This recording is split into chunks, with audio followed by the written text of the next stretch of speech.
What's going on, Internet? Brandon with nerdlocker.com, and we've got this week's comic book reviews for you. I'm starting off with Batman Eternal number 24. We finally get to see Spoiler in all of her glory. Stephanie Brown is back as Spoiler, but again, for the first time, this is the new 52, which kind of bums me out because I really liked her history, but this is a really cool origin story they're giving her, and I loved it. It was awesome, and you get to see just how badass she is.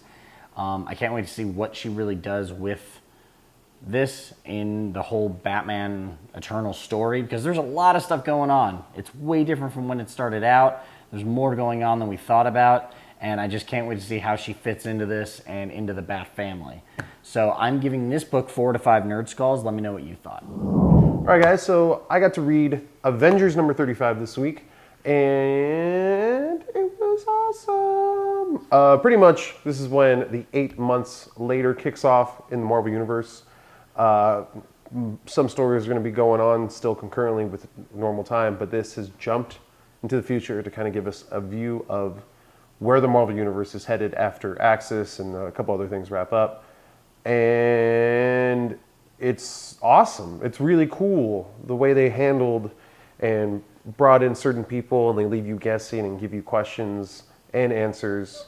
You know, you want to know what's up with this person, you want to know what's up with that person, but obviously if you got it all right now, it would be really stupid. But the way it plays out is really sweet. The people pulling the strings, you don't understand, you don't really realize who they are, but then it comes together and that's awesome. Like, just one of those reactions where you throw down the book and cheer or get really mad, or it brings something out in you, which was really good. I love when a book does that. Not to mention amazing art and the fact that it's a really good story, delving into a lot of different Avengers, giving you a sense of how they actually act and how they actually, as people, which is something that Jonathan Hickman's been able to do really, really, really well this entire time he's been on this book, which I think is a really important part to give them meaning and something to relate to. Like, yeah, this guy is awesome, he's so cool. You could just say that and then be like, that's my favorite character, but this is actually giving you a reason to like his character and make that your favorite instead of he's just my favorite character. I don't know. It's really awesome, and it really got me going, and I'm really excited to see where this goes. I'm going to give it 5 out of 5 nerd skulls. Hey there, nerds. Jim here with my comic book reviews this week, and first up I have Unity number 11. We pick up right from the events where Livewire brought down Ginger on Los Angeles. Obviously that's a bad thing because we've already destroyed Mexico City. Hey, why not Los Angeles? Well, we're dealing with the aftermath of that, and upon its destruction or what have you, Ginger sent out these little clones going around that are buzzing the city, causing, well, they don't really know what they're going to do. So as Livewire is preoccupied, she calls in Ninjak and Jalad, but Ninjak being my favorite. And we get a little bit of a really good backstory on Ninjak, but also I wasn't expecting this with all that was going on. So it was really cool. You have a little more character development. I really enjoyed that. And we see how and why they're going to be able to defeat this immediate threat. Now, there are repercussions from using this strategy, and it deals with the next problem they face. And of course, the armor hunters are still out there, and just more and more coming out. So they take care of one problem, but another one pops up. Really enjoyed this issue because, again, it deals with Ninjak. Huge fan of Ninjak. Livewire makes a little appearance, and Jalad's really there to basically show that Ninjak is still fighting on his own, even though he's part of a team. And Jalad points it out. It's like, dude, we got to work together, man. That's what this is about. Trust. He's like, okay, trust me. It's funny. I like it. Matt Kint, once again, does some amazing job writing. I love the last line of this book. Read it. I'm not going to give it away. It's good stuff. I'm going to go ahead and give this one 4 out of 5 nerd skulls. Hey fellow nerds, Jasper here, and I just got done reading Wonder Woman. Now this one shot of Future's End was pretty fun to read. Diana goes through an all-out war with a little help from some famous historical figures who are more famous for their war, and Hades brings up an undead army for her to lead in this all-out assault against Nemesis. They show really good fight sequence where all these dead warriors from people from World War II, World War I, Vikings, you name it. They do an all-out assault on this crazy army that Nemesis has brought upon them. I think the real great part was the ending where Diana pretty much does the whole thing where she just gets frustrated about the outcome of this war and runs into a longtime friend. But I'm not going to reveal what the full ending is, but you definitely got to check it out yourself. I'm giving it a 4 out of 5 nerd skulls. What's going on, guys? I read Justice League, the Futures End one-shot, and I want to say that, like, as a whole, I'm kind of disappointed with a lot of these stories. It's just, I mean, the whole idea, I guess the whole story of Futures End is stopping this future from happening. And it's going to end before the World's End thing with Earth 2. So if we undo that, are we just reading a story that ends up I don't know where they're leading with a lot of this. We have Captain Atom basically being Dr. Manhattan and being like, I'm all powerful and look at me and this and that. And it's just, it's not even giving us that big of a background on a lot of these characters. I mean, we're getting these vague, like, oh, we remember what you did 2 years ago. And it's like, oh man, and who's this guy? Like, there's people on the Justice League, we don't even know who they are. And you're assuming that these issues are going to explain that. And instead it's just like, no, here's your name. And that's all we get. So, I don't know, kind of disappointed with these. Some of them have been cool, but others they're whatever, and this is kind of where I'm at with this issue. So I'm giving this one 2 out of 5 nerd skulls. All right, guys, I also got to read Multiversity number 1.1. I don't know how this whole numbering system is going for that book, but either way, again, like with Avengers this week, very big story.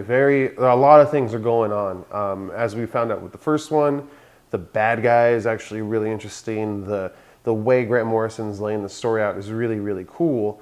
And going into this issue, you really don't know what to expect. The cover gives you pretty much everything you need to know.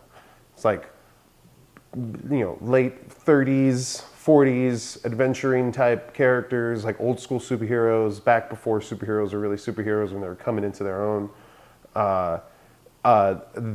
Those kinds of concepts, taking that, Dr. Fate and all these great characters, and not even just that, but taking what people know about the DC universe and how it existed and the timelines with it and playing with that and adding characters you would not imagine to be there, that you wouldn't even think they would put there. But if they did it and all this makes sense and all this lines up within the actual universe, boom, they're right there. They should be there.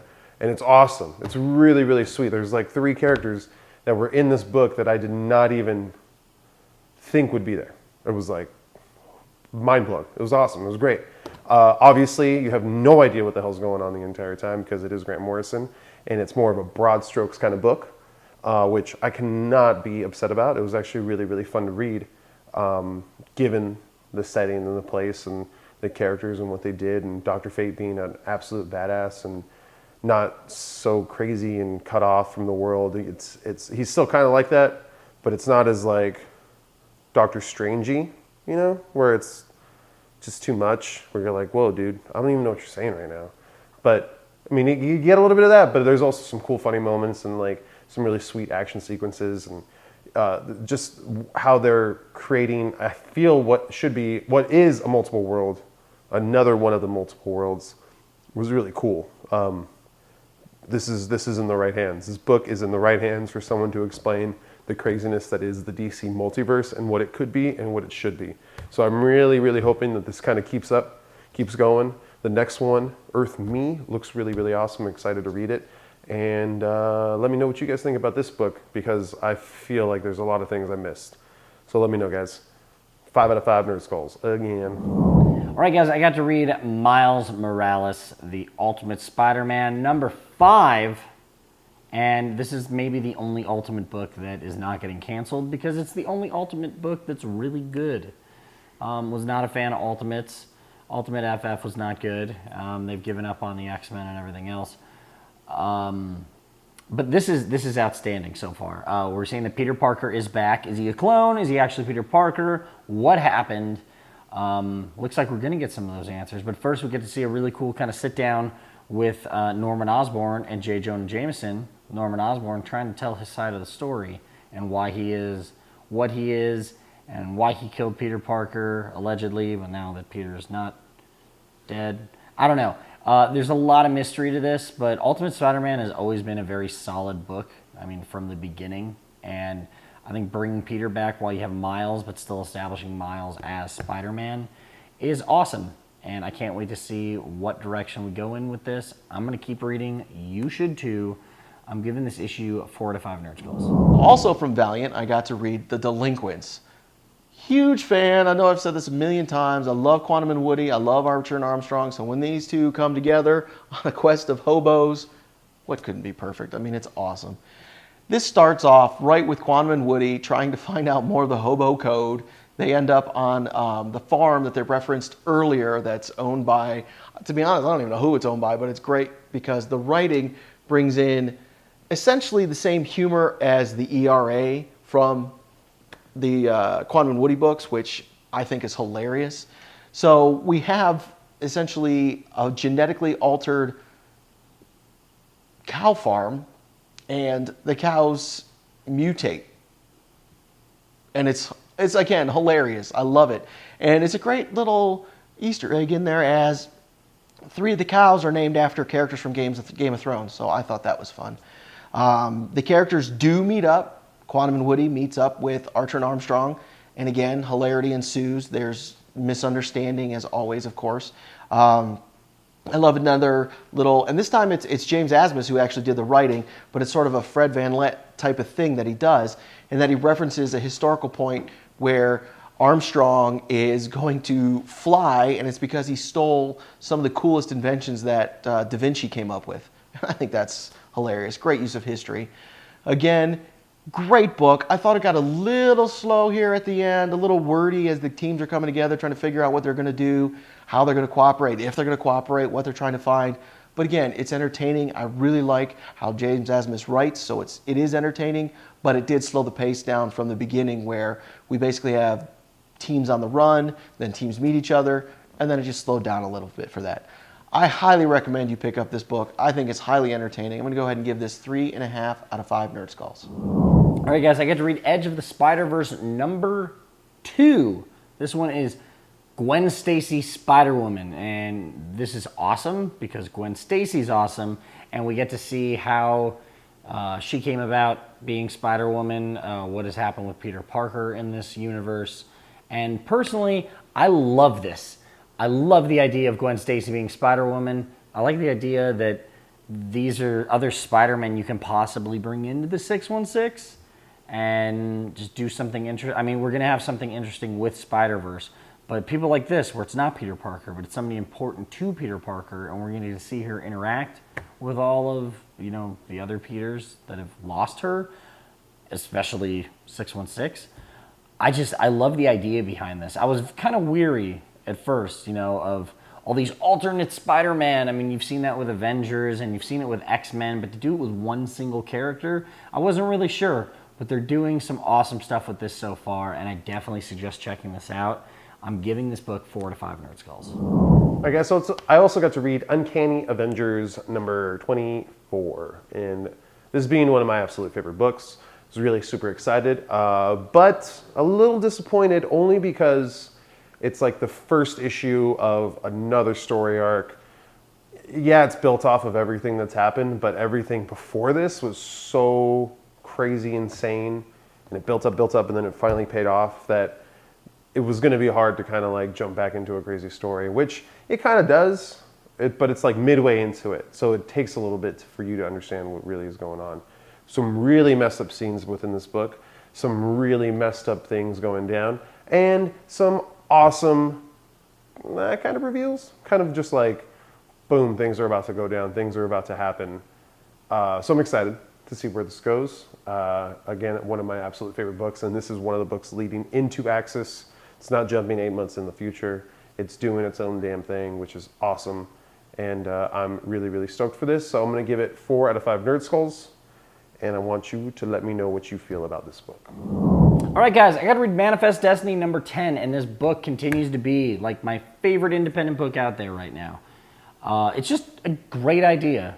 Lewis and Clark and all the weird crap that they weren't allowed to really tell anyone about except the government, and just exploring early America and the dangers that are here. We got these like bug leech creatures that go inside people and pop out of them, and it's nuts. But it's cool too because you see the two different sides between Lewis and Clark, and like the more aggressive action stance and the science end of everything, and just how they're doing things.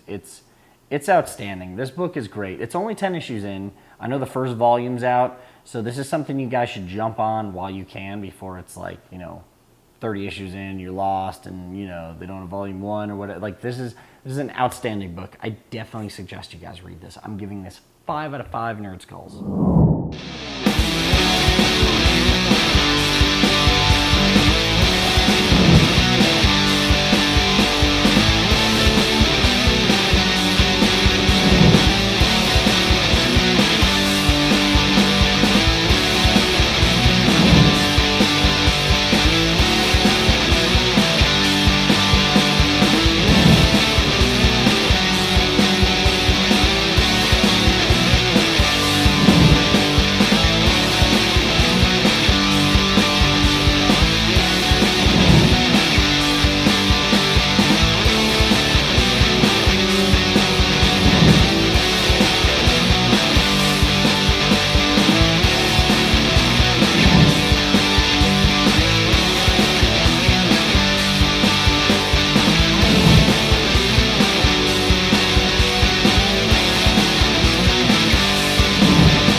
Hey guys, Brandon from Nerdlocker here, and if you like the review you just saw, why don't you check out some more of our reviews over here, right on the side, through the magic of editing.